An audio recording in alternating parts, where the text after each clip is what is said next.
விடுதலை நாயகன் வெற்றியை தருகிறார், எனக்குள்ளே இருக்கிறார், என்ன ஆனந்தம். நான் பாடி பாடி மகிழ்வேன், தினம் ஓடி ஓடி துதிப்பேன். நான் ஆடி ஆடி மகிழ்வேன், தினம் பாடி பாடி துதிப்பேன். எங்கும் ஓடி ஓடி சொல்லுவேன், எங்கும் ஓடி ஓடி சொல்லுவேன், என் இயேசு ஜீவிக்கிறார். விடுதலை நாயகன் வெற்றியை தருகிறார், எனக்குள்ளே இருக்கிறார், என்ன ஆனந்தம். டியர் ஃப்ரெண்ட்ஸ், அன்பின் வாழ்த்துக்கள். ஆண்டவரும் இரட்சகருமாகிய இயேசு கிறிஸ்துவின் இனிய நாமத்திலே உங்களை வாழ்த்துகிறேன். நம் ஆண்டவர் விடுதலை நாயகர், எல்லா அடிமைத்தனத்திலிருந்தும் விடுதலை தந்து நம்மை மகிழ்விக்கிறவர் என்பதை இந்த வாரம் முழுவதும் தியானிப்பதற்கு நம்ம கருப்பொருளாய் கொடுக்கப்பட்டிருக்கிறது. ஆம், இந்த ஆண்டவர் அடிமைத்தன வாழ்விலிருந்து விடுதலை தந்து நம்மை மகிழ்விக்கிற ஆண்டவர். வேதம் முழுவதும் முக்கியமான 3 விடுதலை சரித்திரத்தை தான் நமக்கு போதிக்கிறது. 400 வருடம் எகிப்திலே பட்ட அடிமைத்தனத்திலிருந்து ஒரே நாளிலே விடுதலை. ஆனாலும் விடுதலை பெற்ற சொந்த ஜனம் மீண்டுமாக பாவத்திலே விழுந்த பொழுது பாபிலோனிலே அடிமைத்தனம் 70 வருடம். ஒவ்வொரு காலகட்டத்திலிருந்து பாபிலோனிலிருந்து விடுதலை பெற்ற மக்கள் கூட்டத்தை குறித்த பதிவுகள் நாம் வேதத்தில் வாசிக்கிறோம். 3வது மிகப்பெரிய விடுதலை பயணம் என்னென்னா, பாவத்திலிருந்து அனுதினமும் விடுவிக்கிற அருமையான ஒரு அனுபவம். இது ஆண்டவராக இயேசு கிறிஸ்துவால் மட்டும் கூடும். எகிப்தின் அடிமைத்தனத்திலிருந்து மோசேயை பயன்படுத்தினவர். பாபிலோன் அடிமைத்தனத்திலிருந்து பல்வேறு மக்களை 3 பிரிவுகளாக பயன்படுத்தின ஆண்டவர். பாவத்தின் அடிமைத்தனத்திலிருந்து ஆண்டவராக இயேசு கிறிஸ்துவை பலியாக்கி அவர் தருகிய சிந்தின இரத்தத்தின் மூலமாக விடுதலை தந்து நம்மை அடிமை வாழ்விலிருந்து விடுதலை தந்த ஆண்டவர் என்பதை அனுதினமும் ருசித்து பார்க்க அவர் உதவி செய்கிறார். எகிப்திலிருந்து அடிமைத்தனம் சிறையிருப்பிலிருந்து விடுதலை பெற்றது ஒரே நாளில் நடந்தது. பாபிலோனிலிருந்து அடிமைத்தன வாழ்விலிருந்து விடுதலை பெற்றது 3 கட்டங்களாக நிகழ்ந்தது. ஆனால் பாவத்திலிருந்து விடுதலை பெறுகிற அந்த அனுபவமோ அனுதினமும் நிகழ்ந்து கொண்டே இருக்கிறது.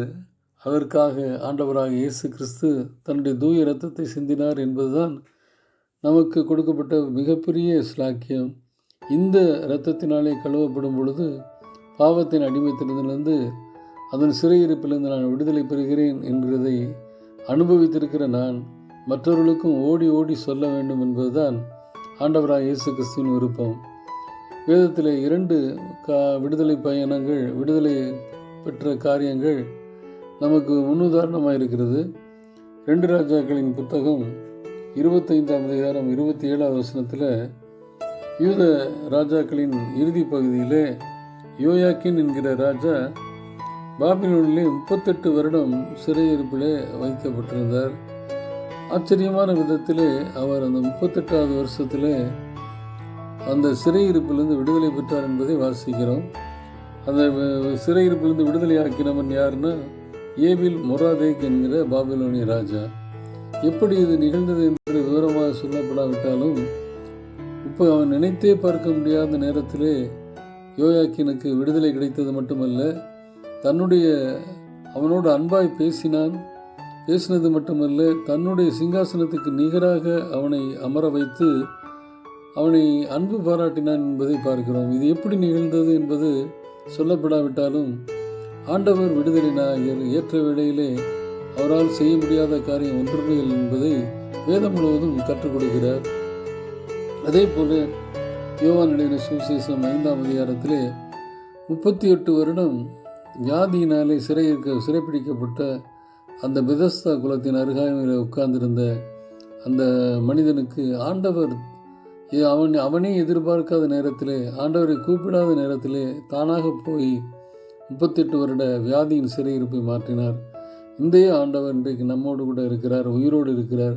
நம்மை அனுமதித்தன வாழ்விலிருந்து மீட்டெடுக்க அவர் வல்லவராக இருக்கிறார். ஏசாயாவிற்கு சொல்லுவது போல 14:3 கர்த்தர் உன் துக்கத்தையும் உன் தத்தளிப்பையும் நீ அடிமையாக்கப்பட்ட அடிமைத்தனத்தையும் நீக்கி உன்னை இளைப்பார பண்ணுவார் என்கிற வாக்குத்தத்தம் நிறைவேறும். லூக்கா 1:38 வாசிக்கும் பொழுது மரியாள் சொல்லுகிறார், இதோ நான் ஆண்டவருக்கு அடிமை, உம்முடைய வார்த்தையின்படி எனக்கு ஆக கிடப்பது என்று சொல்லி முழுமையாக நம்மை அர்ப்பணிக்கும் பொழுது விடுதலை வாழ்வை நாம் சுதந்திரித்துக் கொள்ள முடியும். ரோமர் 6:18 சொல்லப்பட்டது போல பாவத்தினின்று நீங்கள் விடுதலையாக்கப்பட்டு நீதிக்கு அடிமையானீர்கள். அதே அதிகாரம் 6ஆம் அதிகாரம் 22 பரிசுத்தமாகுதல் அதன் உங்களுக்கு கிடைக்கும் பலன், முடிவோ நித்திய ஜீவன். பிலிப்பியர் 2:7 வாசிக்கும் பொழுது ஆண்டவராக இயேசு கிறிஸ்து தம்மைத்தாமே வெறுமையாக்கி அடிமை ரூபம் எடுத்து மனித சாயலாகி நம்மை பாவத்தின் அடிமைத்தனத்திலிருந்து விடுதலை தந்திருக்கிறார். இந்த பாவத்தின் அடிமைத்தனத்திலிருந்து கொடுக்கிற விடுதலை இது தினந்தோறும் நிகழ்ந்து கொண்டே இருக்கிறது. இது அனுதினமும் நிகழ்ந்து நம்முடைய ஆண்டவரால் படைக்கப்பட்ட அனைத்து மனிதர்களும் விடுதலை ருசிக்கும் பொழுது ஆண்டவருடைய வருகை தாமதமில்லாமல் சீக்கிரம் வந்து சேரும். இப்படிப்பட்ட அடிமைத்தனத்திலிருந்து விடுதலை பெறுவதற்கு நாம் என்ன பண்ணணும்னா அதை ஓடி ஓடி சொல்லி இயேசுவே பாவத்தின் அடிமைத்தன வாழ்விலிருந்து விடுதலை தருகிறார் என்பதை பறைசாற்ற நாம் அழைக்கப்படுகிறோம். அப்படி நாம் தீவிரமாய் செய்யும் பொழுது ஆண்டவருடைய வருகை அதிசீக்கிரத்தில் இருக்கும். அதற்கு நாம் ஆயத்தப்படுவோம், அந்த வருகையை துரிதமாக்குவோம். கர்த்தர் தாமே நம்மை அடிமைத்தன வாழ்விலிருந்து மீட்டெடுத்து சுதந்திரமாக நாம் அவரை ஆராதிக்க கிருபை தந்திருக்கிறார். இது எல்லா ஜனத்துக்கும் போய் சேர வேண்டும் என்கிற நோக்கத்தோடு இந்த நாளை துவக்கும்.